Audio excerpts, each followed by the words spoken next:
ఒక motor cycle rider ముందున్న కూడలి వద్ద నిలబడి మొబైల్ ఫోన్ వాడటం వల్ల పరధ్యానంలో ఉన్నాడు. రైడర్ ట్రాఫిక్ జంక్షన్ నుండి నేరుగా వెళ్లాలని అనుకుంటాడు. యాక్సిడెంట్కి కారణమయ్యే సంభావ్య ప్రమాదాలను మీరు గుర్తించగలరా?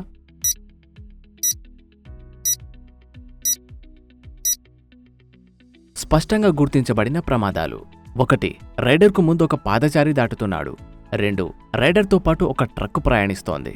3. వెనక నుండి ఒక కారు వస్తోంది. ఇప్పుడేం జరుగుతుందో చూద్దాం. దాదాపు ఒక ప్రమాదం జరగబోతోంది. ఇప్పుడు ఈ కేసులో ఏం తప్పు జరిగిందో చూద్దాం.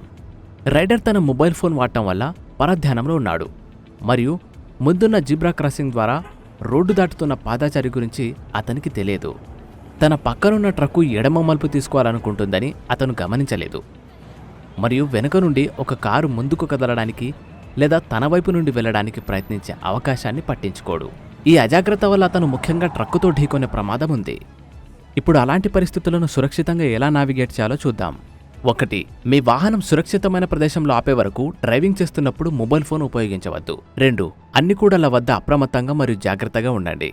3. ముఖ్యంగా ట్రాఫిక్ లైట్ ఆకుపచ్చగా మారబోతున్నప్పుడు కూడలి వద్ద తొందరపడ్డం మానుకోండి. ప్రాణానికి విలువ ఇవ్వండి. సురక్షితంగా ప్రయాణించండి.